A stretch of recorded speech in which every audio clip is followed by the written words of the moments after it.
Bien, entonces, ¿cuál es el propósito en esta sesión? Vamos a hacer una defensa del trabajo final aplicado de modelación financiera, en el cual, lógicamente, el objetivo era realizar una planificación y una valoración financiera de la empresa Google, ¿no? En 5 años hacia adelante. Hablamos del periodo 2022, 2023, 2024, 2025 y 2026.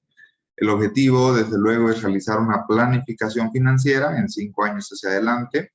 Aquí lo más importante es discutir sobre los supuestos, ¿no? Y desde luego vamos a ver la coherencia en los resultados de la planificación financiera y de la valoración financiera, ¿no? La valoración de empresa, desde luego, el tema de la valoración, valga la redundancia, es una variable de salida en modelos financieros. Y por lo tanto, una de las preguntas, por ejemplo, es ¿cuál es el valor de la empresa desde una perspectiva determinística, desde una perspectiva estocástica? Y para ello tenemos 6 grupos. Aquí, según de esos 6 grupos, 5 van a depender. Y desde luego estos grupos son equivalentes a firmas consultoras, ¿no? Firmas consultoras que nos realizan una planificación financiera, brindan una asesoría y desde luego la valoración respectiva. Uno de los grandes supuestos para poder realizar proyecciones financieras, modelos financieros o estados financieros pro forma también, es determinar el supuesto del crecimiento en los ingresos y crecimiento en las ventas. Aquí la primera pregunta está dirigida a ¿cuál es la perspectiva para el caso de Google en la fijación del supuesto sobre el crecimiento en los ingresos? Vamos a ceder la palabra en primer lugar a Jonathan Castro. Buenos días, doctor. Buenos días, compañero. Bajo la aplicación o el programa de Yahoo Finanzas, se adquirió los estados financieros históricos de los años 2017, 2018, 2019 y 2020 de la empresa Google. Para esta modelación se decidió contar con un promedio de crecimiento desde los años históricos y en términos porcentuales, a la cual también se le atribuyó un promedio de crecimiento estimado del PIB mundial, el cual se adquirió o se obtuvo del Banco Mundial, que hace una estimación, y de otra página corroborando que datos macro. Se estimó en un promedio de 4.33% desde el que se obtiene desde un año de proyección que es desde el 2021 al 2023. También por otro lado, se sumó a un promedio estimado de los datos históricos, que es del 18%, el cual nos da para el 2021 un crecimiento estimado del 22%. Muy bien, gracias, Jonathan. Cedemos la palabra a la firma consultora de David Yauri. La misma pregunta, ¿no? Supuesto de proyección de ingresos. ¿Cómo se determinó el supuesto? Lo que hice en mi caso, lo hice en basarme en los estados financieros base del 2017 al 2020. Primero saqué un promedio y el promedio me dio al 18% ese crecimiento. También tomé en cuenta otros factores como el crecimiento estimado para el sector de la publicidad, ¿no? Para los siguientes años. Y se decía que iba a estar entre un 20 y 25%.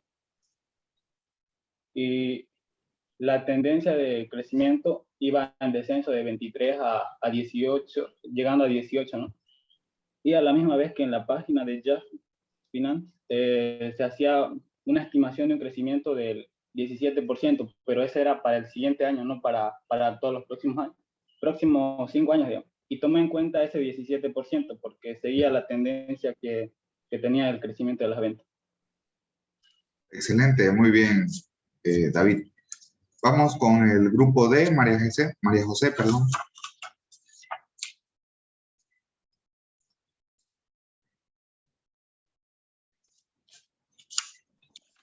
Buenos días, licenciado.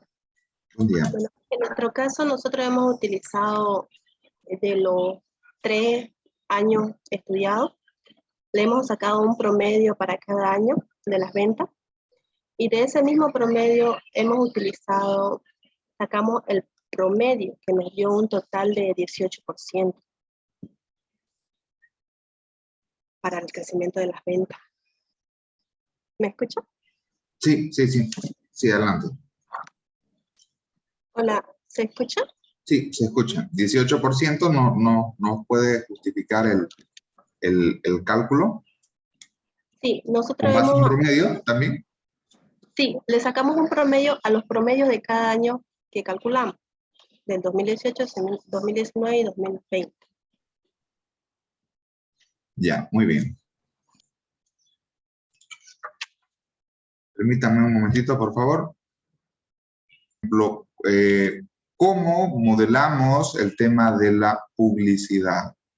Uno de los ingresos más importantes que tiene la compañía de Google, inclusive, por ejemplo, también podemos hablar de la compañía de Facebook, ¿no es cierto?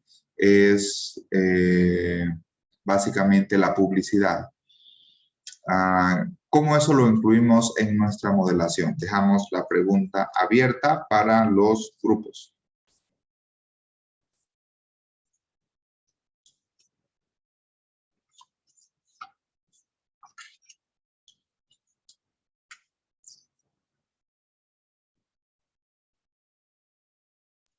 ¿Podría repetir la pregunta, licenciado?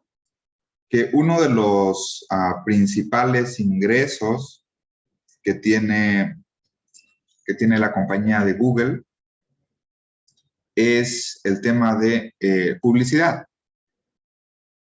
¿Ok? Entonces, la pregunta fundamental es ¿cómo consideramos en nuestra modelación financiera, o si es que la hemos considerado o no la hemos considerado, el tema de los ingresos por publicidad? Esa es la pregunta fundamental.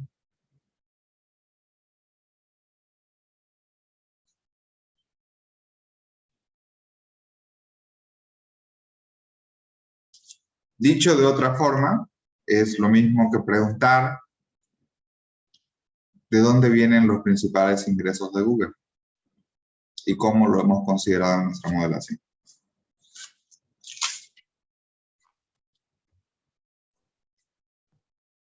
Doctor, por parte del grupo A,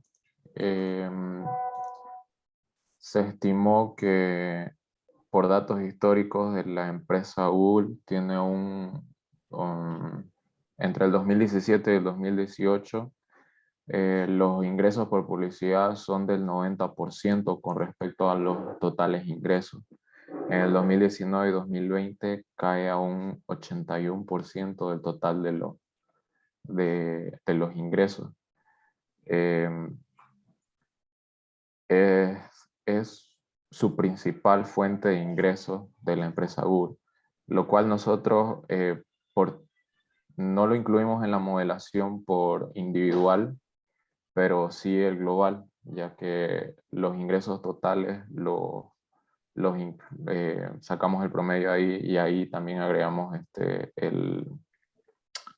la tasa de crecimiento estimada del PIB mundial para los próximos años. De forma individual no lo calculamos. Bien, gracias, Jonathan, ¿no?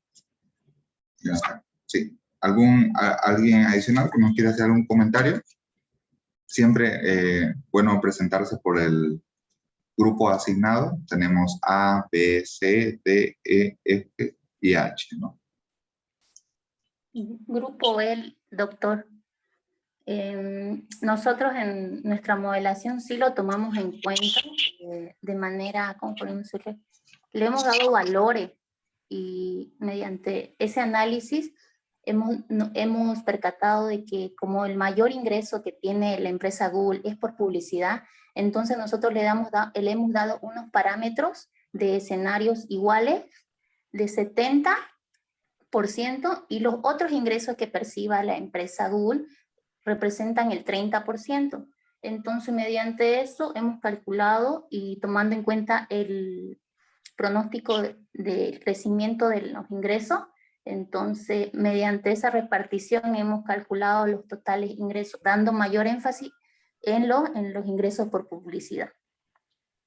Muchísimas gracias. ¿Algún comentario adicional que tengamos en relación al tema de la modelación y la consideración de la publicidad?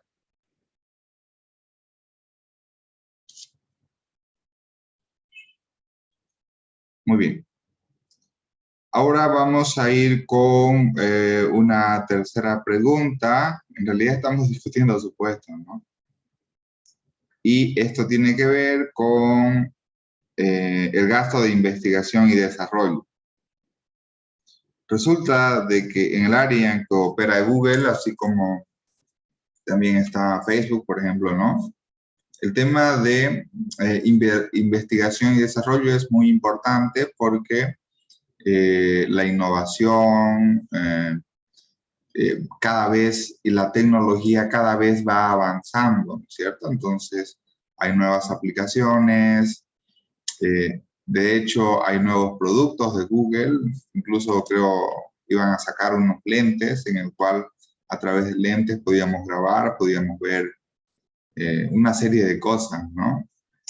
Y por lo tanto, en tema tecnológico, el gasto de investigación y desarrollo es un elemento importante.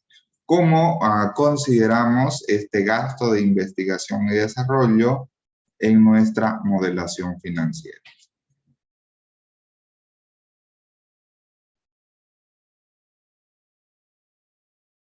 De igual manera, una pregunta abierta para todos los grupos.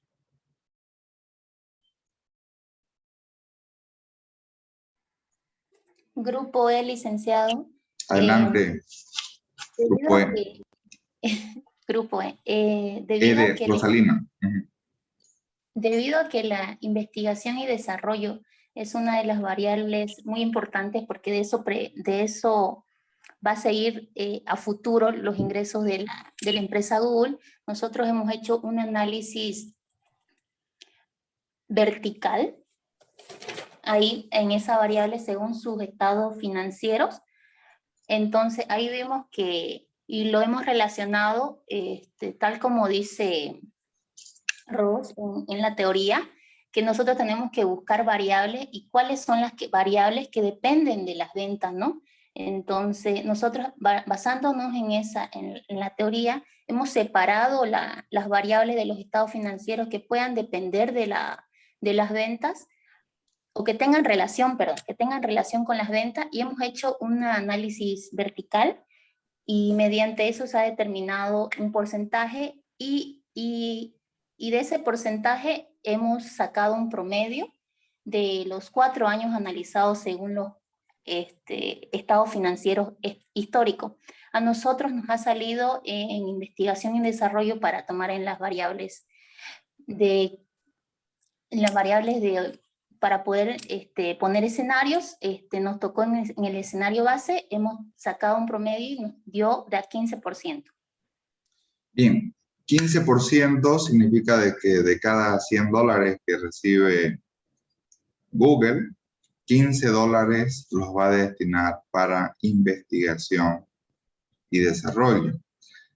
Nuevamente aquí, cuando utilizamos el supuesto de datos históricos, estamos asumiendo de que en el futuro va a ser exactamente igual al pasado y que la compañía va a seguir con la misma política, ¿no? Ese es el supuesto fundamental. De cada $100 de ingreso, 15 va a destinar para investigación y desarrollo, y esa política no va a cambiar. Eso es algo que tenemos que tener claro en ese supuesto.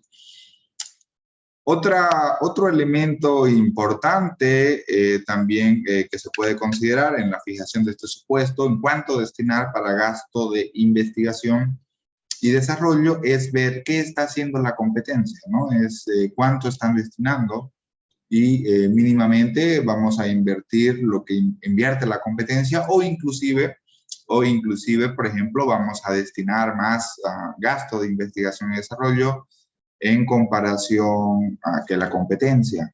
¿Y cuál sería la competencia? Tendría que ver firmas que sean, por ejemplo, pares tecnológicas en el área, y por ejemplo, podemos preguntarnos cuánto invierte en gasto de investigación y desarrollo Apple o Apple, como ustedes quieran, cuánto destina gasto de investigación y desarrollo Facebook, ¿no es cierto? Cuánto destina gasto de investigación y desarrollo Amazon. Y básicamente un supuesto puede ser Google va a ajustar su política a mínimamente destinar lo que en promedio destina la competencia directa, ¿no es cierto?, del área tecnológica, o inclusive un 10% más, por ejemplo, de lo que destina la competencia directa. No sé si alguien realizó este análisis de cuánto compañías similares del rubro tecnológico destinan a investigación y desarrollo.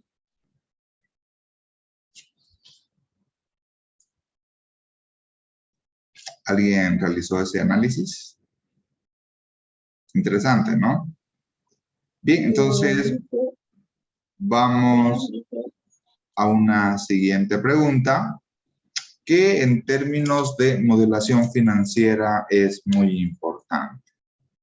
¿Cuánto es el costo de oportunidad del capital de la compañía de Google? Y fundamentalmente, ¿cómo lo determinamos? De igual manera, pregunta abierta para todos los grupos o firmas consultoras. Doctor Grupo A. Adelante, Orellana. Jonathan. Grupo A. Para realizar el costo de capital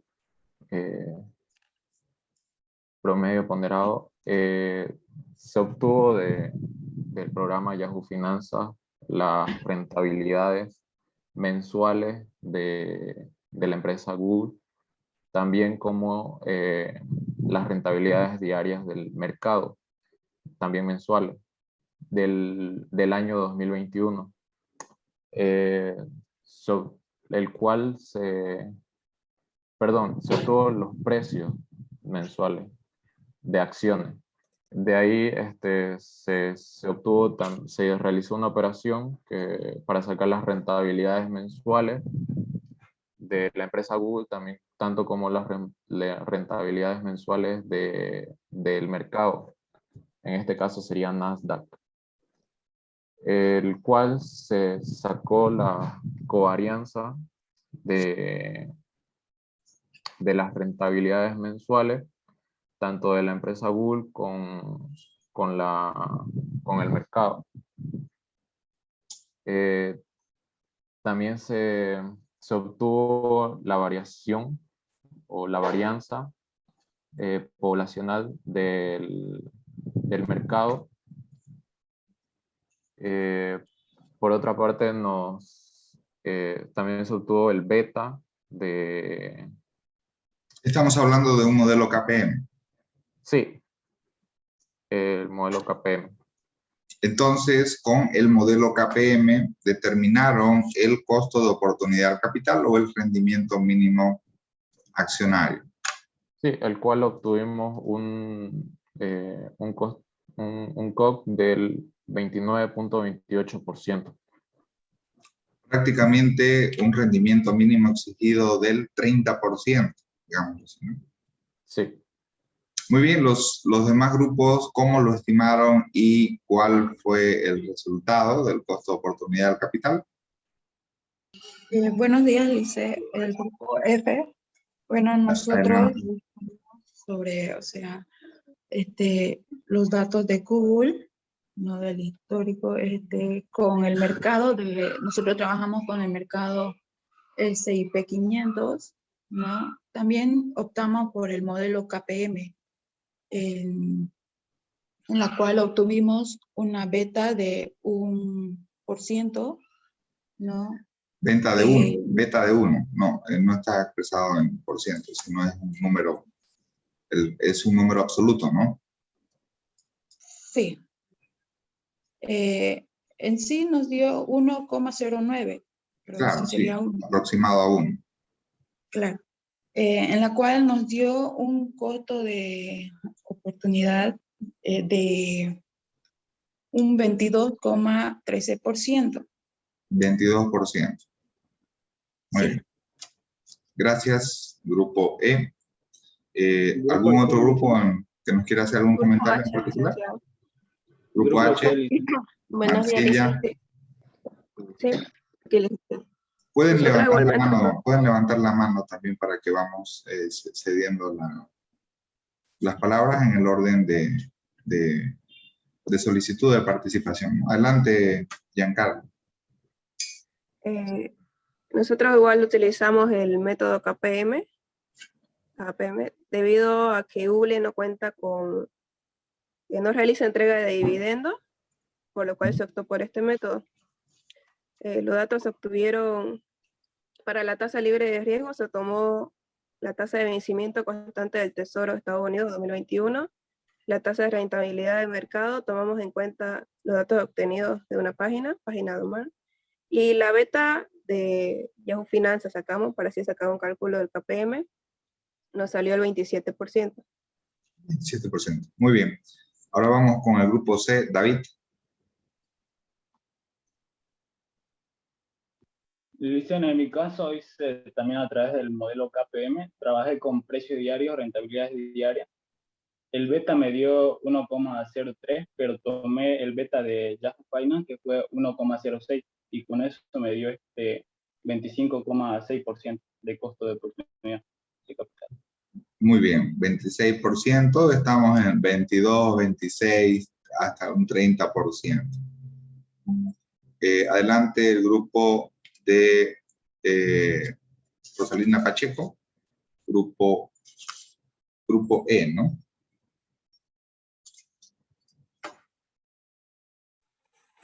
Sí. Buena, nosotros para determinar también ocupamos el KPM. Este porcentaje del costo de oportunidad de capital se nos fue observado por el tema de que primeramente nosotros hemos tomado en cuenta el mercado Nasdaq. Hemos trabajado con ese mercado. Entonces ahora, según sugerencia, hemos tomado el Standard & Poor's, que es otro de los mercados financieros. Entonces, para poder realizar la fórmula del KPM, hemos primero buscar la variable beta. Entonces, nosotros hemos ocupado las variables betas. Para ello hemos descargado los datos de los precios de Google, también de Standard & Poor's 500. Entonces, en base a eso, hemos sacado los promedios del logaritmo. Hemos ocupado, normalmente para ocupar esto necesitamos 30 datos, pero nosotros hemos ocupado solamente 24, que al tomar más de 20 datos ya es un dato relevante. Hemos ocupado, para la fórmula del beta, hemos ocupado la fórmula de Markowitz, de beta, donde ocupa las covarianzas del riesgo del riesgo del activo, también del riesgo del mercado, y sobre la varianza del del mercado. Entonces hemos hecho hemos sacado la covarianza, la varianza y hemos aplicado la fórmula del beta y nos sale 1,09, que es la medida de relación del riesgo con el mercado. Así también hemos determinado la tasa libre de riesgo, que esa sí la hemos sacado de la página de datos macro, expansión, y de la fecha del 27 de diciembre, que es cerca a la presentación que tuvimos, el porcentaje que daba ahí era 1,48%. Entonces, el rendimiento del mercado, como ya tenemos el Standard & Poor's 500, entonces lo que se aplicó fue sacar un promedio de los rendimientos que ha tenido en esos 24 meses. Y se aplicó la fórmula KPM teniendo un resultado de 24,13% como costo promedio ponderado KPM o el costo de oportunidad de capital. Bueno, hay una diferencia, ¿no?, entre lo que es el costo de oportunidad del capital y el WACC, ¿no? Acuérdense de que el WACC no solamente toma en cuenta lo que es el costo del financiamiento propio y su respectiva ponderación, sino que también toma en cuenta lo que es la deuda y su costo respectivo. Hay una diferencia ahí, ¿no? No es lo mismo costo de oportunidad del capital que el WACC. La siguiente pregunta es esa. ¿Cuánto nos dio el WACC? Recordemos que la importancia del costo de capital promedio ponderado es que dentro de la modelación financiera va a ser la tasa de descuento para el flujo de caja libre descontado, en el cual vamos a traer los valores futuros a valor presente. ¿Cuánto nos dio el WACC? De igual manera, una pregunta para todos los grupos. Jonathan, Grupo A. Sí, doctor. Para la empresa Google se obtuvo un WACC del 25%, teniendo en cuenta la deuda con costo, el aporte propio y también el costo de oportunidad de capital. 25%. Sí, y los impuestos a las ganancias. Muy bien. Adelante, David. Grupo C, perdón. Me dio un 19,42%. Muy bien. Grupo de Carla Cabrera. Bueno, mi grupo nos Grupo F. dio un monto de 19,12%, dice. Al igual utilizamos la misma fórmula que sería el financiamiento externo del costo, por los gastos de intereses sobre deuda y por la tasa impositiva más del financiamiento interno y por el costo de oportunidad. Muy bien, el grupo de María José, ¿nos puede decir es el grupo D? Bueno, licenciada, nosotros utilizamos un WACC de 24% con el COP, la rentabilidad mínima exigida de 30%. Bien. Muy bien, ¿tenemos a alguien más que nos quiera hacer? El grupo del grupo E. Nuestro WACC, en base a la fórmula, nos ha salido el 14%, tomando en cuenta también nuestros pasivos, que es el financiamiento externo y externo, y también el porcentaje sacado de la tasa de descuento, del costo de oportunidad de capital. Muy bien. Vamos a hablar de igual manera sobre otro proceso interesante.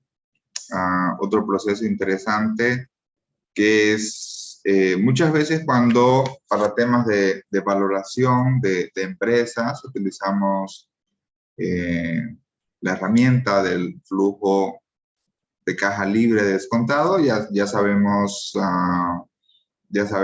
que el WACC es la tasa de descuento, pero realizamos un horizonte de proyección del flujo de caja, usualmente 5, 7, 10 años.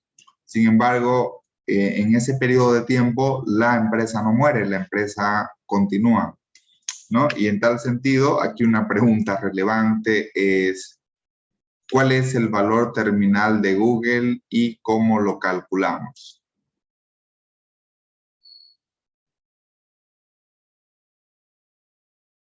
De igual manera, una pregunta abierta. Jonathan, Grupo A. Sí, doctor. El valor terminal de Google a proyección a 5 años es de 3.196.640.640. Claro, este monto está estimado, está expresado, perdón, en miles de dólares. Ya, a ver, ahí vamos a hacer una pequeña definición, ¿no? Son muchos ceros. Cuando hablamos de, por ejemplo, $1.000.000.000, ¿ya? Bueno, sabemos 1.000 y 6 ceros, ¿no es cierto? Eso es equivalente a $1 billón, 1 billón, ¿ya? Cuando hablamos, por ejemplo, de 1.000.000.000, cuando hablamos de 1.000.000.000 y 6